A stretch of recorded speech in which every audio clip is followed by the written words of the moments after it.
Queridos hermanos, muy buenas noches, que el Señor les bendiga. Damos gracias al Señor que nos permite estar nuevamente en este lugar, en la casa del Señor, para poder estudiar o seguir con el estudio que ya hemos iniciado anteriormente.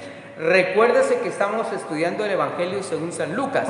La semana pasada estuvimos estudiando en relación a los talentos. Se recuerda las minas, las 10 minas que el hombre rico había repartido para que cada uno de los sirvientes pudiera, de alguna manera negociarlos, poder duplicar por lo menos. Pero vimos cómo el Señor, cada uno de los siervos, triplicó, duplicó, quintuplicó cada una de estas minas, menos uno, ¿verdad? Se recuerda que el Señor le llama siervo negligente. Negligente, ¿por qué? Porque le dio una mina y no hizo nada. Recuérdese que una mina era una gran cantidad de dinero, y este hombre no la trabajó, no duplicó, no hizo nada. Y el hombre rico le dice: por lo menos lo hubieras puesto en el banco, y en el banco pues hubiera ganado intereses, pero no me dice nada. Entonces el Señor Jesús nos narra esta historia para que usted y yo también entendamos que cada uno de nosotros tenemos por lo menos algo para compartir y para edificar a la iglesia de Cristo. Llamémosle dones, llamémosles talentos, pero que el Señor nos ha repartido, el Señor nos ha dado para que nosotros trabajemos y los trabajemos bien. Porque en la medida que nosotros lo trabajemos de la mejor manera, en esa medida también, pues obviamente vamos a ver mucho resultado en medio de nosotros. Así que termina el Señor Jesucristo con esta historia y luego va a cambiar radicalmente lo que Él nos ha venido narrando, lo que Él nos ha venido diciendo.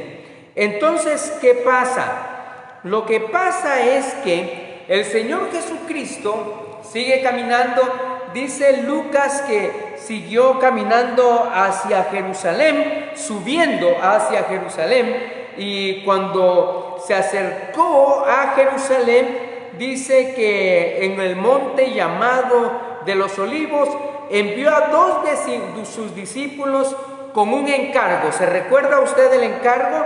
Vayan a la aldea que está enfrente, y al entrar en ella encontrarán atado a un burrito en el que nadie se ha montado. Desátenlo y tráiganlo acá. Y si alguien les pregunta ¿por qué lo desatan?, díganle: el Señor lo necesita. Entonces, es una historia fascinante, porque a partir de aquí nosotros vamos a ver cómo el Señor Jesucristo comienza su calvario. Comienza ya ese momento tan difícil para Él, que es hasta llegar a la cruz y a la tumba. Y va a empezar en este momento, va a empezar acá, cuando el Señor Jesús está regresando a Jerusalén. Ahora es interesante porque Él les dice a sus apóstoles que vayan, y si alguien les pregunta, díganle que el Señor lo necesita, y nadie va a chistar. Imagínense, de verdad, yo no sé, y los eruditos tampoco se ponen de acuerdo, qué era esta situación, por qué el dueño del burrito lo soltó así de fácil. ¿Cómo es posible que solamente le dicen: el Señor lo necesita? Bueno, váyase. Recuérdese que eso equivalía a dinero, era una posesión del dueño, y que no era de soltar tan fácil, porque servía para la carga, servía inclusive para llevar semilla, o podía servir en algunas oportunidades, ya cuando estaba grande, como un instrumento para la labranza o también de transporte. Los eruditos dicen, perdón hermanos, Los eruditos dicen, y se formulan varias teorías, pero la primera teoría que ellos formulan es, sin duda alguna, este hombre, el dueño del burrito, era un discípulo del Señor Jesucristo. Esa es una gran idea. Que era algún discípulo del Señor Jesús, que ya sabía quién era Jesús, así que conocía a los apóstoles muy probablemente, y cuando ellos llegan y toman el burrito y lo desatan y le dicen el maestro lo necesita, él ya sabe para qué es o quién lo necesita. Esa es una teoría que se formula. La otra teoría que se formula, y mire, es una teoría, no me vaya a cuestionar en esto, por favor, solo le estoy presentando las teorías que los eruditos dicen. Y los eruditos dicen que pudo haber sido la manifestación de un ángel. Que el Señor Jesús sabe que tiene necesidad de ese burrito. El ángel pues obviamente ya sabía para qué servía, y llegan los discípulos y le dicen, mira, el Señor lo necesita, llévenselo, no hay problema, llévenselo. Entonces son teorías, hermanos, que se formulan debido a que pues no hay nada aquí que nos dé luz en relación a quién era el dueño de este burrito, y no hay nada en realidad que nos diga a nosotros por qué lo suelta tan rápido. Solamente se puede especular y solamente se puede decir algunas cosas que pudieron haber sido, pudieron haber pasado. El asunto es que dice Lucas que se lo llevaron a Jesús y luego le pusieron mantos encima del burrito y ayudaron a Jesús a montarse. A medida que avanzaba, la gente tendía sus mantos sobre el camino. Al acercarse él, o comenzar, diríamos nosotros, la ruta que toma el camino hacia Jerusalén, hay un gran entusiasmo. El gran entusiasmo se debe a que el Señor Jesucristo está llegando. Está llegando a Jerusalén. Muchos han oído de Él. Muchos quizá le conocen, saben de Él. Así que esta gente sale y forma una gran algarabía y comienza a tender sus mantos. ¿Por qué a tender mantos? ¿Por qué ellos tiran ramas? La verdad, hermanos, es que ellos están reconociendo al Señor Jesús como un rey, como un rey. El asunto es que es un rey que no estaba entrando en un carro de guerra, iba en un burrito. Un burrito que nunca nadie había montado y que dócilmente este burrito se rinde delante del Rey Jesús. Además de eso, esto recuerda la profecía de Zacarías en el capítulo 9, versos del 9 al 10, cuando Zacarías tiene ese famoso canto y esa famosa profecía en relación a la entrada de Jesús a Jerusalén. Y recuérdese, oiga lo que dice: alégrate mucho, hija de Sión, grita de alegría, hija de Jerusalén. Mira, tu rey viene hacia ti, justo, salvador y humilde. Viene montado en un asno, en un pollino, cría de asna. Destruirá los carros de Efraín y los caballos de Jerusalén. Quebrará el arco de combate y proclamará paz a las naciones. Su dominio se extenderá de mar a mar, desde el río Éufrates hasta los confines de la tierra. Entonces esta gente reconoce, y al ver al Señor Jesucristo montado sobre ese pollino, sobre ese asno, reconoce y recuerda la profecía que Zacarías ha dado en relación al Mesías. Así que la alegría de ellos era porque estaba entrando el rey, estaba entrando el Mesías, y que ese Mesías llegaba para instaurar el reino. Recuérdese que los judíos están esperando el reino para que los libere del yugo de los romanos. La gran alegría también era porque ellos recordaban que recién algunos años antes Israel había sido libre. Recuérdese que Israel había sido liberada por los macabeos en las guerras las guerras de guerrillas, y ellos de alguna manera le habían dado libertad al pueblo de Israel. La perdieron debido a su pecado, debido a su maldad, y entonces es cuando Roma invade Jerusalén. Pero ellos todavía tenían en la mente esos momentos en los cuales habían sido libres. Habían sido libres. No había yugo sobre ellos. Y cuando ven al Mesías, cuando ven a Jesús sentado sobre ese pollino, pues lo identifican rápidamente con la profecía de Zacarías. El rey viene, el rey viene, el Mesías viene. Ahora, fíjense lo que ellos gritan, dice: bendito el rey que viene en el nombre del Señor, paz en el cielo y gloria en las alturas. Entonces ellos están reconociendo, tienen mucho entusiasmo, porque el Señor Jesús está entrando a Jerusalén.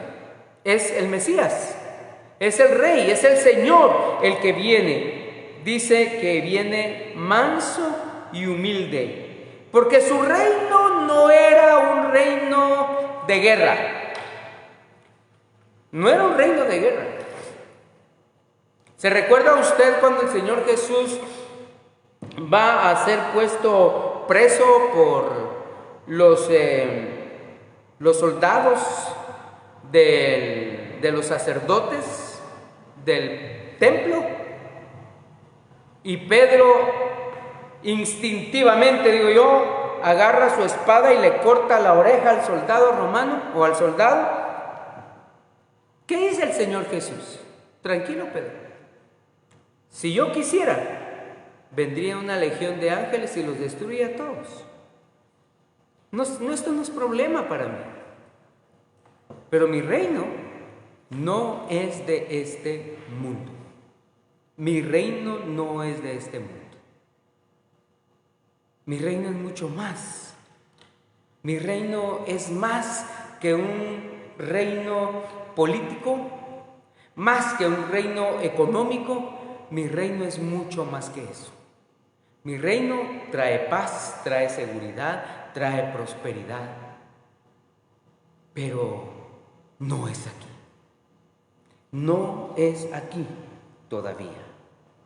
Entonces, Él llega y está, y lo reconocen, y entra, y obviamente provoca malestar entre los fariseos. Provoca un malestar entre los fariseos y hacen callar. Ellos querían que los discípulos se callaran y que los niños y todos los que estaban gritando ahí Hosana al Hijo de David se callaran. Pero dice que ellos gritaban y gritaban fuerte. Y el Señor dice: si estos se callan, las piedras van a gritar. Si estos se callan, las piedras van a gritar. ¿Por qué razón? Porque Él está siendo reconocido dignamente por lo que es. Ahora, recuérdese también que hay vulnerabilidad aquí en el sentido de indecisión. Esta gente que ahorita está gritando, ¡Hosana, bendito el que viene en el nombre del Señor! Más tarde va a gritar, ¡crucifícale!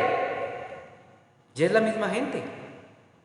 Es la misma gente la que le recibe, pero también la que le condena.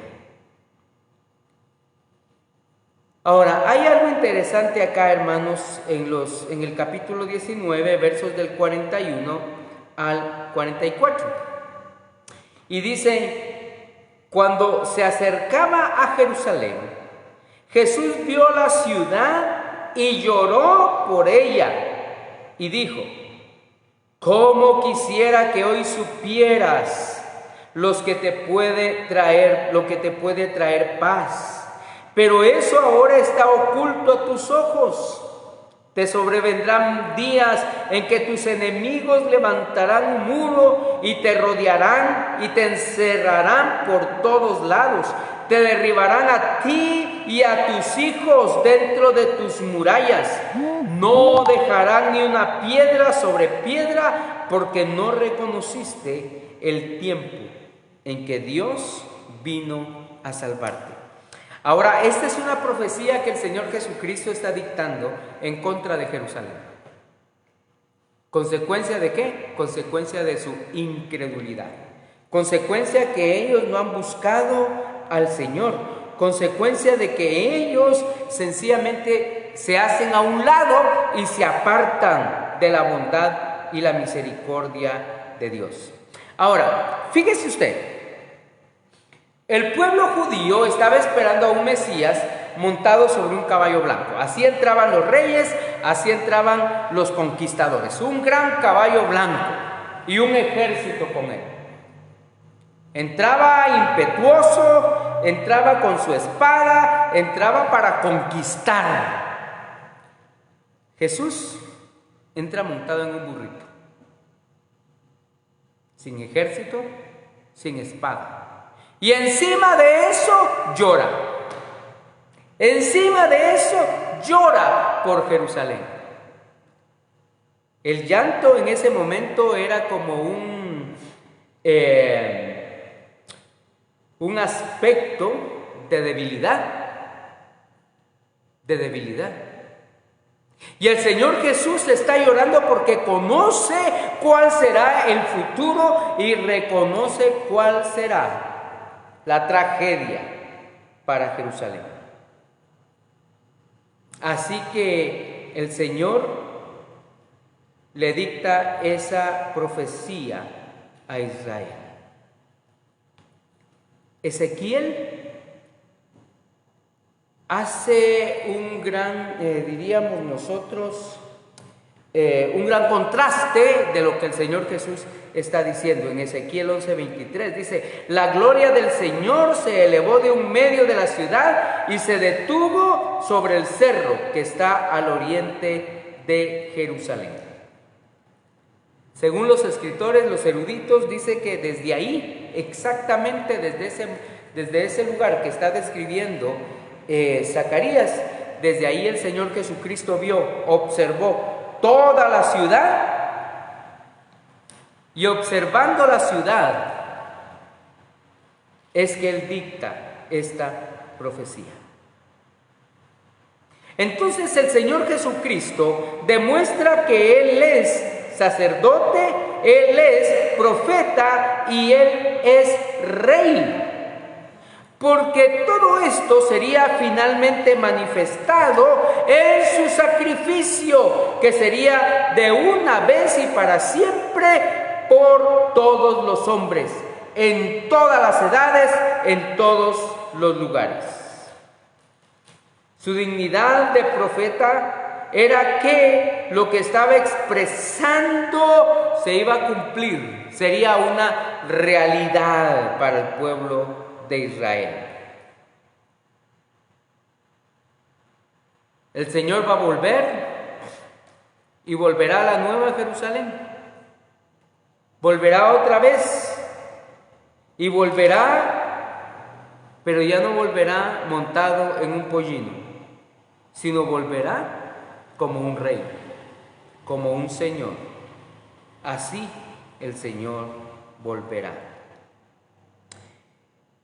Luego nosotros tenemos el celo del Señor cuando el Señor entra al templo. Dice, luego entró en el templo y comenzó a echar de allí a los que estaban vendiendo. Escrito está, les dijo, mi casa será llamada casa de oración, pero ustedes la han convertido en cueva de ladrones. En cueva de ladrones. El Señor todos los días enseñaba en el templo y los jefes de los sacerdotes, los maestros de la ley y los dirigentes del pueblo procuraban matarlo. Sin embargo, no encontraban la manera de hacerlo porque todo el pueblo lo escuchaba con gran interés. Ahora, fíjese, hermano, había un lugar específico donde podían haber ventas para los sacrificios y para todos los oficios que se hacían en el templo. El problema es que eso se había convertido en un gran mercado. Era un gran mercado. Ahí habían cambistas de monedas, ahí vendían de todo. Así que usted llegaba ahí y encontraba cualquier cosa. Era un mercado, hermanos, que había perdido el propósito por el cual había sido establecido. Tenían que ayudar para que estuviera ahí lo necesario para los sacrificios y los oficios que se tenían en el templo. El gran problema es que habían acaparado tanto y los sacerdotes lo habían permitido porque eso significaba ingresos. La economía para ellos era mucho mejor porque pagaban impuestos por tener su puesto en el mercado. Y el Señor Jesús dice, mi casa es casa de oración, pero ustedes la han convertido en cueva de ladrones. ¿Por qué en cueva de ladrones? Porque están deshonrando el verdadero propósito del templo, de la casa del Señor. De la casa del Señor. Y eso, hermanos, es lo que yo creo que nosotros debemos aprender a cuidar en nuestras iglesias. En nuestras iglesias. Poner en primer lugar el hecho del propósito con el cual el Señor fundamentó la iglesia, que es servir y servir con amor a los hermanos y al prójimo. Esa es toda la ley. ¿Se recuerda? El Señor Jesucristo dijo, toda la ley y los profetas se resumen en dos cosas. Número uno, amar a Dios por sobre todas las cosas. Y número dos, amar al prójimo como a ti mismo. Entonces nosotros tenemos que entender, hermanos, el propósito. El problema es que a veces lo convertimos o se ha convertido en mercancía. Las teologías han cambiado, pero el problema es que han cambiado en relación a que se cambian en favor de generar lo que estaba pasando aquí en el templo. Los sacerdotes no hacían nada porque eso significaba ganancia para ellos. La iglesia no es ganancia, la iglesia es para la gloria de Dios. Por supuesto que ofrendamos, por supuesto que diezmamos, pero lo hacemos porque amamos al Señor y las cuentas hay que pagarlas. Pero lo principal y lo primordial, hermano, es que usted y yo debemos aprender a amar a Dios, amar al prójimo y llevar la palabra. Llevar la palabra. Llevar el mensaje del Señor Jesucristo. ¿Cómo se cumplió esta profecía? Hermano, usted puede verlo en cualquier libro de historia, pero la palabra del Señor también nos narra. En el año 70 después del Señor, Tito, el emperador romano, entra a Jerusalén y destruye absolutamente todo. Hay muchas revueltas. Los judíos hacen muchas revueltas en contra de los romanos. Así que los romanos no aguantan más y en el año 70 Tito entra, el general, entra y destruye Jerusalén. ¿Y sabe algo? Según la historia nos narra, dice que levantaron hasta los cimientos del templo. Hasta eso levantaron. La idea era quitar la memoria de ese pueblo tan odiado por los romanos. Odiado por los romanos. Entonces, cuando él comienza a echar ahí y les llama cueva de ladrones, lo hace porque el celo del Señor hacia su casa. Isaías 56:7 dice: los llevaré a mi monte santo, los llenaré de alegría en mi casa de oración. Aceptaré los holocaustos y sacrificios que ofrezcan sobre mi altar, porque mi casa será llamada casa de oración sobre todos los pueblos. Pero Israel la había prostituido. Israel había cambiado este sentido que Dios le había dado y que el profeta Isaías nos narra en este pasaje.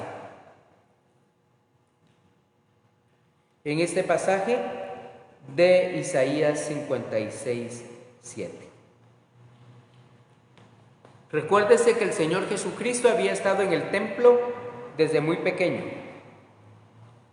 a los 12 años, ¿se recuerda? Había conversado con los doctores de la ley, con los religiosos que frecuentaban ese lugar. Y por eso es que él se quedó enseñando algunos días en el templo. Los jefes de los sacerdotes, los maestros de la ley y los dirigentes del pueblo procuraban matarlo. Sin embargo, les costaba trabajo, porque el pueblo, la gente humilde, lo escuchaba con interés. ¿Por qué? Porque decía la verdad. El rey estaba en Jerusalén. El sacerdote, según el orden de Melquisedec, estaba en el templo. La piedra cortada no con mano que vio Nabucodonosor en un sueño que Daniel interpretó, ya había sido arrojada. Ese era el lugar donde caería esa piedra. La principal piedra del ángulo que ya estaba ahí, lista para cumplir la visión que Daniel interpretó. Cubrir toda la tierra. El Señor ya llegó, el Señor está ahí. El Señor todavía está dando oportunidad. Y hermanos, aquí tenemos que entender algunas cosas. Número 1, hoy por hoy, nosotros tenemos que predicar y proclamar el Evangelio sin adulteraciones. Sin adulteraciones, sino tal cual la Biblia lo enseña. Ahora, eso tiene un costo y tenemos que pagar el costo. No es fácil y el costo nos puede costar mucho, aún la vida misma. Aún la vida misma. Hoy estaba viendo un reporte de relación a los misioneros que actualmente están siendo perseguidos alrededor del mundo. Hermanos, es una cantidad exagerada de los misioneros que están siendo perseguidos. Los que han muerto en los últimos 3 años son demasiados. ¿Por qué? Porque están predicando el Evangelio puro y verdadero. Predicar el Evangelio como el Señor lo enseñó tiene un precio. Muchas veces el precio puede ser aún nuestra propia vida. Pero recuérdese lo que dice el Señor: el que pierda su vida por amor a mi nombre, la hallará. No sabemos, pero no podemos de predicar, no podemos dejar de decir, como Pedro le dijo al Sanedrín, no podemos dejar de predicar el nombre de Cristo. No podemos dejarlo. Usted y yo somos responsables y somos los voceros del Señor. Hagámoslo, hermanos, hagámoslo. Que el Señor les bendiga. La próxima semana seguimos con este estudio y esperamos de que sea de bendición para cada uno de nosotros. Que descansen, que tengan muy feliz noche.